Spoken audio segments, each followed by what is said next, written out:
You think you're special, huh? You think you're better than me? The voice dripped with arrogance. No, I just know who I am. You think you're tough, old man. This isn't your dojo. This is Iron Gate Prison. The words echoed against the concrete walls of the yard. Sweat glistened on bodies under the blazing Sunday.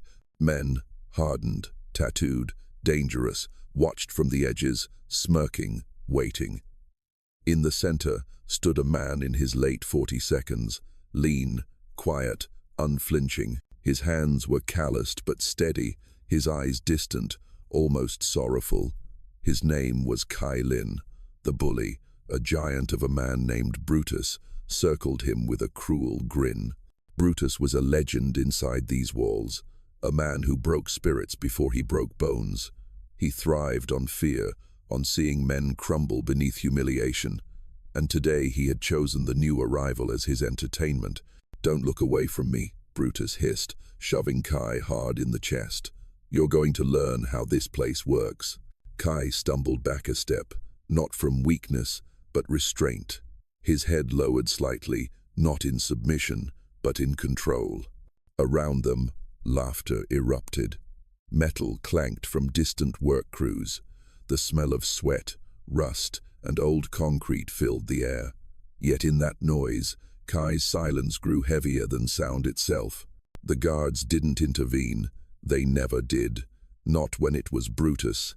He was their problem solver, their unofficial enforcer. But today, something was different. The stillness in Kai's eyes was the kind that belonged to men who'd seen death up close and survived it. When Brutus grabbed him again, Kai finally spoke. His voice was soft, but it carried like thunder. "I've seen men die for less than this," he said quietly, "and none of them deserved it." The laughter stopped just for a moment. Something about the way he said it made the air colder. Kai wasn't supposed to be here. Just a week ago, he'd been a man living in the shadows of memory, quietly tending to a small martial arts school on the outskirts of the city. His students knew little about his past, only that his movements were impossibly fluid, his discipline absolute. He had fought once long ago in wars that left cities burning and hearts hollow. He had been a soldier, a protector, and a man burdened by the ghosts of those he could not save. The prison was not where he belonged. He had been framed, caught up in the violence of another man's greed, taking the fall to protect someone he loved. Now, behind steel bars and razor wire, he carried the quiet weight of injustice. The first week he said nothing. He watched, learned the rhythms of the place, the alliances, the predators, the weak. He saw Brutus's rule through fear. He saw the hopeless eyes of those too tired to fight back. And though he kept his distance, there was one thing that never escaped him, the humanity still flickering beneath the cruelty. Brutus had noticed him too. The new man didn't beg, didn't react. He was different, and Brutus hated different. By the second week, the bullying began. A stolen meal, a push in the hallway, a bucket of dirty water poured over his bed. Kai endured it all in silence. His stillness was not cowardice, it was patience. He once told his students that silence is not weakness. It is a weapon, waiting for the right moment to strike. Now in the yard, with eyes watching and hearts hungry for violence, that moment had come. Brutus cracked his knuckles. "You think your fancy silence means something here?" he sneered. "In here, only the loud survive." Kai looked up at him, and for the first time, the calm shifted into something else. Resolve. Brutus swung first. A wide, reckless punch meant to shatter teeth. But Kai wasn't there. The movement was too fast to follow. 1 second, Brutus's fist cut through air. The next, he was spinning sideways, crashing into the dust. The men watching blinked, confused, unsure of what had just happened. Brutus got up, furious. "Lucky hit," he spat. He charged again, aiming low this time. Kai turned slightly, his body folding like wind around stone. A sharp movement, one hand to the wrist, a twist, and Brutus's own force slammed him face first into the ground. A hush fell over the yard. The guards leaned forward, hands on batons, but none moved. They were watching something strange, something graceful, terrifying, and almost beautiful. Kai didn't fight like a man desperate to win. He moved like a man painting with violence, precise, economical, inevitable. Brutus roared, wild with rage, swinging again and again. But Kai simply flowed around him, redirecting his power until exhaustion dulled his fury. Then, when the timing was perfect, Kai struck once, not to kill, not even to maim. A single strike to the chest, calm, surgical. Brutus dropped, airless, eyes wide with disbelief. The men around the yard didn't cheer, they just stared, because what they had seen wasn't a fight, it was something else, a lesson. Kai turned away from the fallen bully and said softly, "The loudest man in the room fears silence the most." The words hung there, heavy, unforgettable. Later that night, in his cell, Kai sat cross-legged on the floor. The faint light from the hallway bars cast lines across his face. He could still hear the whispers from the other inmates, stories growing, myths forming. Some said he'd been a secret assassin. Others claimed he was a monk. None of it mattered. What mattered was that the fear had shifted. Brutus's reign was over, replaced by something quieter, something harder to name. Kai closed his eyes and let memory pull him back to his old life, to the weight of a uniform that once defined him. He remembered the faces of his students, the laughter of his daughter before she died, the smell of incense in the dojo. He had fought for peace his entire life, and yet violence followed him like a shadow. He didn't want to be a weapon anymore, but the world never stopped asking him to be one. In the days that followed, Brutus avoided him. So did most others. Yet some, those who had once feared speaking, now approached him with quiet gratitude. One man, young and trembling, whispered, "You didn't just beat him, you freed us." Kai only nodded. "No one is free here," he replied, "but we can still choose who we become." It was that same night the warden came to see him. The man's face was unreadable, his voice measured. "You've made quite an impression, Mr. Lin. The yard's calmer, fights are down. But let me give you some advice. Power draws attention. Be careful what you show." Kai didn't respond. He simply looked at the man, and for a brief second, the warden saw it. The weight of someone who had carried too much, seen too much, and survived not because he wanted to, but because he had to. Days turned into weeks. Life behind bars followed its relentless rhythm, metal doors, tasteless food, and the constant buzz of suppressed anger.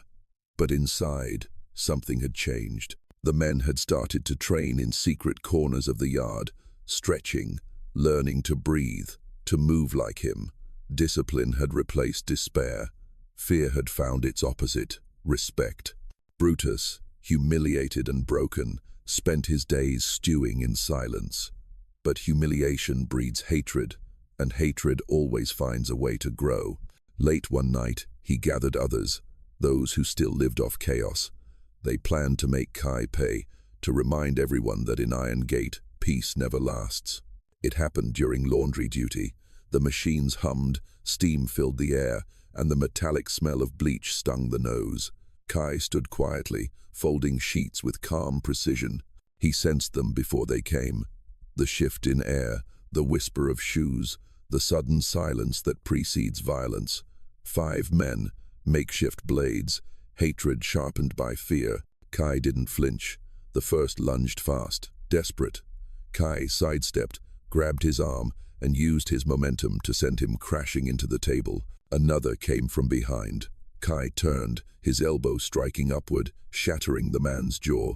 A third swung wildly. Kai deflected the blade with a mop handle, twisting until the man's wrist snapped.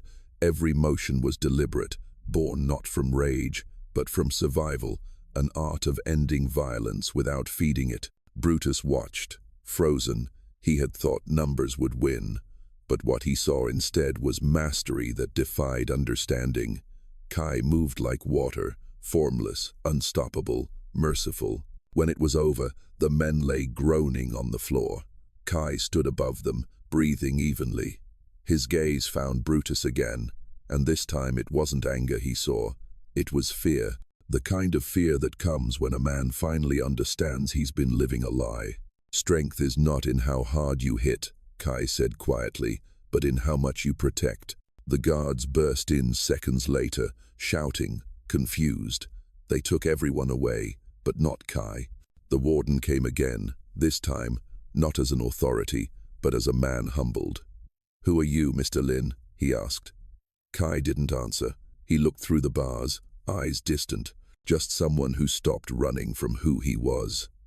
The warden hesitated, then nodded. "Whatever you did out there today, it stopped something worse. You may have just saved lives." Kai's silence was its own reply. By the next morning, the story had spread beyond the walls. Someone leaked it. An anonymous letter, a description, a grainy photo from a guard's old phone. It reached people who once knew him, who remembered the man who taught that power is not dominance, but balance. Old students, old soldiers, people he had once helped. They came forward vouching for him, uncovering the truth behind his wrongful conviction. And then, after months of investigation, came the day the gates opened. The same men who had once feared him now stood quietly as he walked past. Even Brutus lowered his head. No words were spoken, but in that silence there was respect. Real, hard-earned, and eternal. Kai stepped into the sunlight for the first time in a year. The wind carried the scent of freedom, of rain on dust, of beginnings. He didn't look back. Some battles aren't fought to win. They're fought to awaken what's still human in a place that tries to erase it. As he walked toward the waiting car, a familiar one driven by one of his old students, he finally allowed himself a faint smile. The road ahead was uncertain, but for the first time it was his. The story of Kai Lin would be told and retold, of the man who never raised his voice yet silenced a prison, of the fighter who sought peace but found war, of the teacher who proved that true strength lies not in conquering others, but in mastering oneself. He once said to a student long ago, "When you know who you are, no prison can hold you." And in the quiet way he lived, fought, and forgave, that truth became immortal.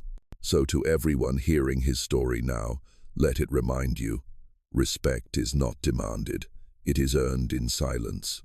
The world still holds unseen warriors among us, fighting battles no one will ever see. Some with words, some with will, and some like Kai Lin with nothing but calm eyes and unshakable honor. If this story moved you, share where you're watching from. Let the world know that silent strength still matters. And remember, sometimes the most powerful heroes are the ones who never need to prove it.